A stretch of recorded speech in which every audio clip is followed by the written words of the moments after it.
I'm Dr. Laura Armstrong, a clinical psychologist and assistant professor in the School of Counseling, Psychotherapy, and Spirituality at St. Paul University. Welcome to Keeping the Shark Away, Parent and Child Skills to Manage Anger, Worries, and Other Behavioral Concerns. Positive discipline is a skill that I like to teach parents. What that means is ignoring the negatives as much as possible, because to a child, any attention is still attention. So what I like to tell parents is if you can ignore the negatives, unless there's a safety concern or something that really has to be addressed, then stick with noticing the positives in your child's life. All the desirable behaviors that you want, I tell parents that they should tell their children, oh, you're doing a great job cleaning up, or oh, I really liked how you spoke to your brother, or I like how you helped out with the dishes tonight. And guess what? The more positive reinforcement you give your child, the more positive behaviors they will show. When it comes to the negative behaviors, one thing you can do when you do have to address the behavior is think of logical consequences. A lot of parents give timeouts for everything. So what I suggest actually is coming up with something that actually matches the behavior. So if your child throws their food on the floor, the logical consequence is they clean up the food instead of having a timeout. Or like you see in this graphic here, two children fighting over a toy, instead of giving them a timeout, what you say is, all right, well then neither of you get to play with this toy for a certain amount of time if you can't share it. So that's positive discipline, is noticing the positives and having logical consequences where they're needed. But for the most part, you want to try and ignore those negative behaviors. Another skill is affection before correction and connection. So for affection, basically when something happens, like if you notice your child is well, say they're building something. They're building a puzzle, and their little brother comes along and takes it apart, or takes part of it apart. And the child gets frustrated that their little brother did this, and they hit their brother. Well, there is a safety concern there, so you do have to address that. So you could go to your child and notice the feeling. Say, I can see that you're really mad right now. You're really angry because your brother took apart that puzzle, and you were working so hard to build it. But and here's where the correction comes in. You say, but it's not okay that you hit your brother. So you have the affection, then you have the correction, and then you have the connection. Would you like me to help you put it back together? And then as you're putting back the puzzle together, you might then have the opportunity to problem solve. It's really hard to problem solve with a child when they're in red light mode. So when they're really angry or really afraid or really sad, nothing's going in. Same with when they're a little bit agitated, yellow light, hardly anything will go in. So it's really hard to problem solve in that circumstance as well. So what we're looking for is when you're engaging with the child, when you're connecting with the child and helping meet their need, whatever that need may be. Sometimes, you may have a child who gets stressed all by themselves, and then all of a sudden they're not getting out the door and they're really frustrated. So you may actually need to help them get dressed that day because that is their need for that day. So you want to try and meet your child's needs. And as you're meeting the child's needs, that's where you can potentially problem solve. So if your child is hitting their brother, then you might say to them, well, I might as well ask my studio audience, if you were hitting your brother and then we were rebuilding your puzzle, and then I were to say, next time, what could you do differently if he tried to take apart your puzzle? What could you do differently? I would ask a parent. You would ask a parent to do what? To help me build my puzzle again. You would ask a parent to help you build your puzzle again instead of getting so frustrated and hitting your brother? Yeah. So we could problem solve like that. When the child is calm, that's when problem solving can happen. But first, the key is labeling that emotion. Because if you can label the child's emotion, their frustration, their anger, their sadness, then what you're doing is you're showing, I'm understanding what you're going through because I can recognize your feeling. But by also using that feeling language, you're helping the child build self-regulation skills, because the ability to recognize their own emotions is critical to self-regulation. So that's why you have affection before correction and connection. speaking of feelings, our feelings are very relevant. If we are in the wild, so I called this presentation, Keeping the Shark Away. Well, a shark emotion wouldn't be an alarm bell emotion. So we have natural emotions. So if you're in the woods and there's a wolf coming at you, you're going to either experience anger and fight that wolf, or you're going to experience fear and flee. So those emotions are very, very important. Same with sadness. Sadness, when we experience loss of something, it helps us connect with the fact that things in life are finite, and it makes life all the more precious. So they're very important emotions, and we don't want to negate those emotions, even though those are challenging emotions. But when the shark emotions come up, that's when there are feelings that are causing problems in our social relationships, or problems in our families, or problems at school, or problems in friendships. Even if they're just occasional problems, we'll still call those shark emotions, because those are emotions that we want to deal with. But it's not actually the emotions that are the problem. The emotions are kind of the alarm bell to say something's going on. And often what's going on is a stinky thought. All right, let me explain. Imagine if I were walking across the room to get my cup of coffee, and I were to step on your left foot. What would you experience? Ow. Ow. Anger. Anger. Okay. Maybe a bit of frustration. Oh, so I step on your left foot, you go right to anger and frustration. She experiences ow. And how long does that last for? Maybe 30 seconds or something. 30 seconds. I walk back across the room again with my cup of coffee. I sit down and drink it, and I step on your left foot again. Now what do you experience? Ow. This time I'm definitely angry. This time you're definitely angry. What about you? Is it just ow, or are you having any other? Ow. Just ow. Okay. But for you, you're definitely angry. And how long does that last for? Probably just a couple of seconds, maybe. Okay. But first time round, it was a little shorter. Is this a little longer than the first time round? Definitely. Definitely a little longer than the first time round. And the first time round, you were thinking ow. And the second time round, what do you think you're thinking? That you did it on purpose, That maybe? I did it on purpose. Okay. And I walk back across the room, and I step on your left foot again. Now what are you experiencing? That you're definitely doing it on purpose. And the feeling? So she says, I hate you. You say, you're I'm definitely doing it on very purpose, and angry. you're very angry. And how long does that last for?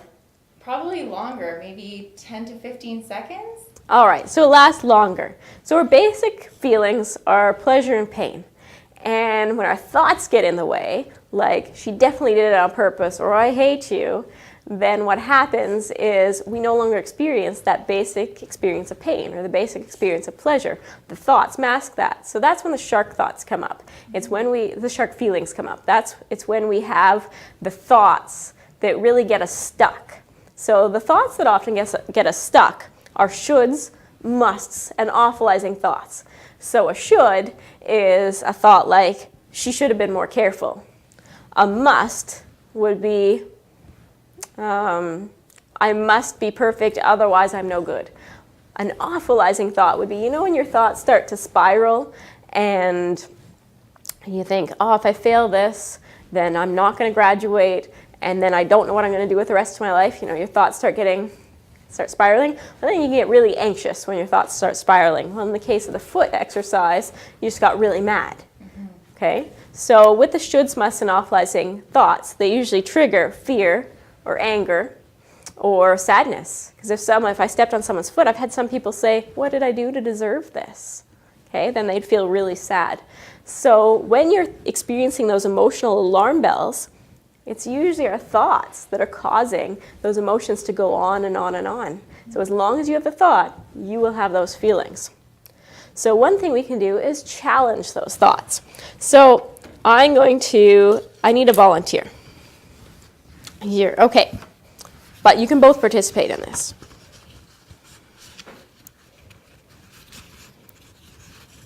Okay, Crown.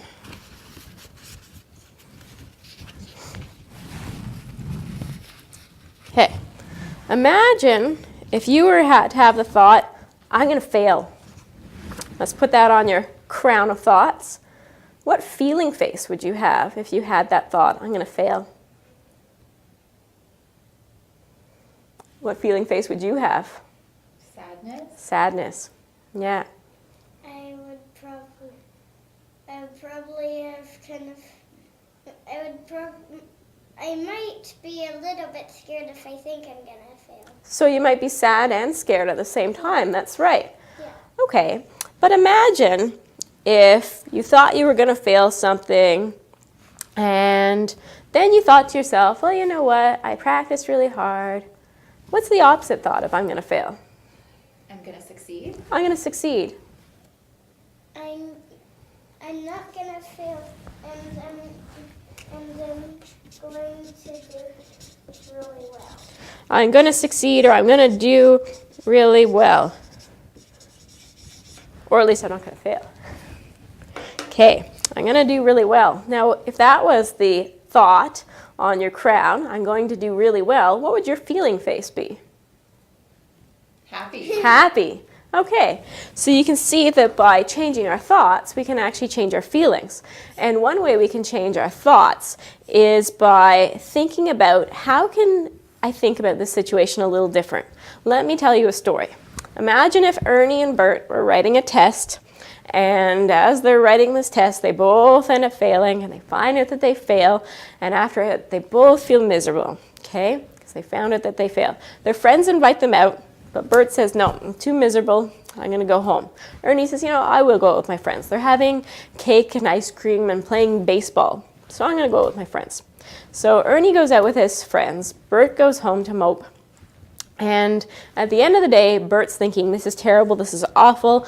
He's awfulizing. I'm never going to succeed because I failed this one thing. That means I'm maybe not even going to graduate. I might not get to do what I want to do with the rest of my life. This is terrible. I always saw myself as such a success, and now I'm just a big failure.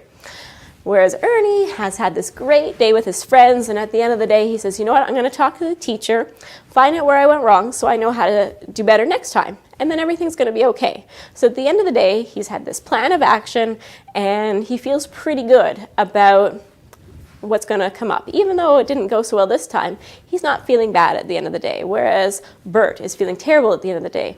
So you have two people experiencing the exact same situation, but they're feeling differently at the end of the day for two reasons. One reason is they thought about the situation differently, and the other is that they did something differently. Ernie did something fun to help himself feel a little better, and he also thought about things differently, whereas Bert had a very different experience of his day. So speaking of things we can do to feel better, again, I need volunteers from my studio audience. Both of you would work for this. I would like you to think of a frustrating day, okay? When somebody pushed me down the toboggan hill. So when someone pushed you down the toboggan hill, that was a frustrating day. And you've got a frustrating day in your head? Okay, and as you're thinking about that frustrating day, where 0 is you're not frustrated at all, and 10 is you are completely frustrated thinking about that frustrating day. Where are you at right now? Maybe a 6? A 6? A 6 or a 7? And where are you at thinking about that frustrating day? Probably a 7. A 7, okay. So you're both around the 6 or 7 mark thinking about that day. For the next 30 seconds, I'd like you to take this balloon and try and keep it up in the air. Stay in your chairs. So if the balloon drops, that's okay. I'll just pick it up and you can keep going. But try and keep the balloon in the air.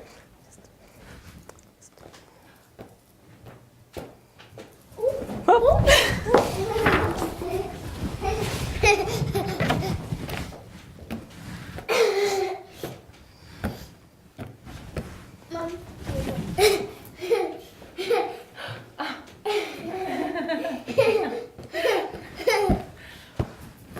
All right. So now how frustrated are you thinking on a 0 to 10 scale? 0 not frustrated at all, 10 completely frustrated. How frustrated are you? I'm a 0 now. 0? Maybe a 3. A 3. So you went down from 7 to 3, and you went down from 6 or 7 to a 0. So you can see that even a very, very short activity, that was 30 seconds, a 30-second activity can make you feel a little bit better. So something you can do for homework is you can come up with a list of 5 to 10 very brief activities at home, at school, that can make you feel just a little bit better. So if you're feeling sad, angry, or scared, then you can do a very short activity to feel a little bit better. And if we feel a little bit better, sometimes that helps us think a little differently about the situation too. Kind of like how when Ernie went out with his friends, that helped him to think about the situation a little differently and to problem solve. So if we can make ourselves feel a little bit better, sometimes that helps our thinking.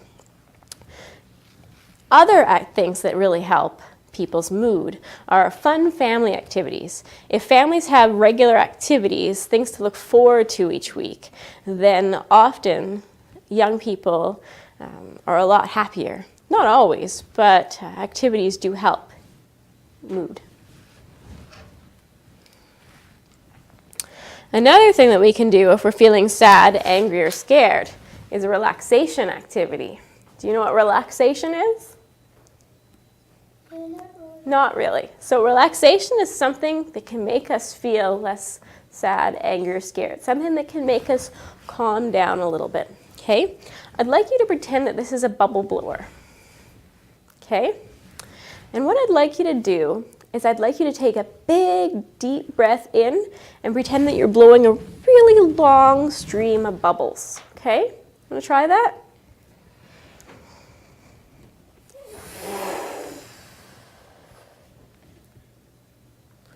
After you did that, what did you notice about what was going on in your body? Did you feel a little bit calmer? Okay. So if you're feeling stressed, you can actually take one big, deep, long breath just to calm down a little bit. And there are all sorts of other relaxation activities, but I just thought I'd show you the quick one. Now that you've had a taste, if you'd like a full glassful, please join us at our Psychology for Everyday Living presentation on November the 24th at 7 p.m. Thank you.